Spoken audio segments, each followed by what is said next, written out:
Hey Falcons fans! If you want to stay up to date with all the news, updates and developments about our team, you're in the right place. Here, you'll find everything about the Atlanta Falcons, with content made especially for our fans. So, don't waste any more time. Subscribe to the channel right now and activate the bell to receive all notifications firsthand. And, of course, leave your like to strengthen our incredible community of Falcons fans. Get ready, because we're bringing you hot and exclusive news. Now, let's get to today's news. Falcons QB Michael Penix Jr.'s comments put more weight on his shoulders. The Falcons need quarterback Michael Penix Jr. to clean up the mess. On Wednesday, Penix, who just finished his rookie season, discussed an important and underreported topic in Atlanta for 2025. Tight end Kyle Pitts, the number 4 overall pick in the 2021 NFL Draft, will play out his fifth-year rookie option. Unless Penix brings out the best in the previously highly rated prospect, it could be Pitts' last season with the Falcons. That would mark a significant blow for a team that went on to draft Pitts. According to StatHead, Pitts was the first tight end taken with a top 4 pick in NFL draft history. He was selected directly ahead of 4-time Pro Bowl wide receiver Ja'Marr Chase, who has 5,425 receiving yards and 46 touchdowns in 4 seasons. Meanwhile, Pitts has 2,651 yards and 10 touchdowns in that same span. Atlanta also released 2 two-time first-team All-Pro defensive backs, cornerback Patrick Surtain II and edge rusher Micah Parsons, making Pitts' selection an even more glaring mistake. Penix expressed confidence in his tight end, telling PFT Live hosts Mike Florio and Chris Sims, "I'm going to believe in him. He knows that. I just talked to him the other day." Penix continued, "We just talked about some of the things we want to do. And it's like, I'm going to give you my all every day, and I want you to do the same. When we do that, our connection will continue to grow stronger," Penix shared. "At the end of the day, I have to find him and get him the ball, and I know he's going to make big plays every time the ball is in his hands," Penix concluded. Penix has a lot of confidence in a player who hasn't exactly earned it. In Week 16 against the Giants, Pitts fumbled a well-placed pass from Penix in the red zone, and cornerback Soar Dale Flott intercepted it.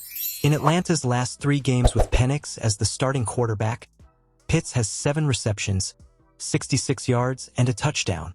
Next season, Penix will not only be tasked with ending the Falcons' 7-year playoff drought, but he'll also need to involve Pitts more heavily in the offense. Penix has enough on his shoulders already. It doesn't help that he has to fix Atlanta's past mistakes. ESPN insider links MYLES Garrett to Atlanta Falcons. The Atlanta Falcons' pass rush has been a sore spot for much of the team's history.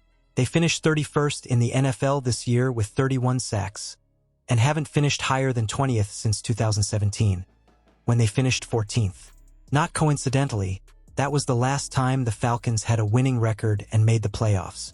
After All-Pro defensive end MYLES Garrett was told by Cleveland Browns general manager Andrew Berry that he wouldn't entertain trade requests for his starting quarterback, Garrett made a trade request public this week.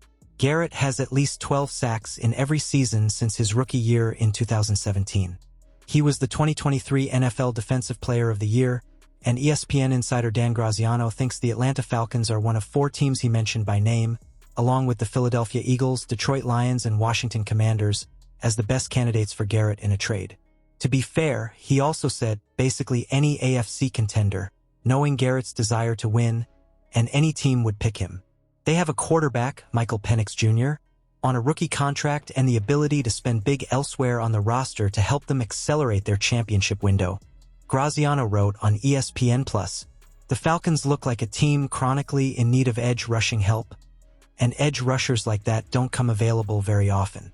Atlanta finished 31st in sacks, 31, and ranked 30th in pressure rate, 26.9%, this season. The division rival Carolina Panthers fit many of those boxes as a potential destination for Garrett. But they may be a tougher sell for Garrett if he's looking to maximize his chances of playing in a Super Bowl soon. Atlanta's ability to maximize Penix's rookie deal won't happen in earnest until after 2025, when the bulk of Kirk Cousins' salary cap hit is gone. They could get up to $27.5 million in salary cap relief this season in a trade. But let's be honest, No one is bailing Atlanta out of that contract. A day 3 pick and a few $1 million swap is the best the Falcons can hope for. Kirk Cousins for Garrett, who said no. Joke. Well, sort of, Graziano mused. However, if he is moved before March 12th and his $10 million signing bonus kicks in, the Falcons will save $32.5 million in cap space in 2026. Garrett has 2 years remaining on the 5-year, $125 million deal he signed in 2022.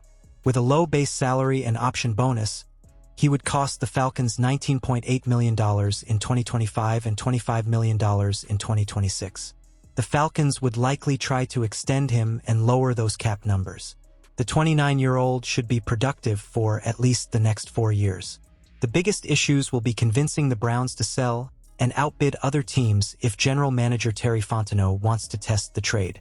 2 first-round picks would likely be the opening offer. Part of the reason the Falcons selected Penix in the 8th, the reason they picked number 15 in 2024, was because they didn't plan on picking in the top 10 for a long time. They have number 15 this year and an offense capable of being in the top 10 in 2025.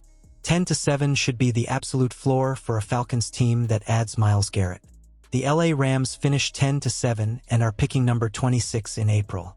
Does number 15 in April and number 26 in 2026 seem like too much for Myles Garrett, assuming he gets an extension?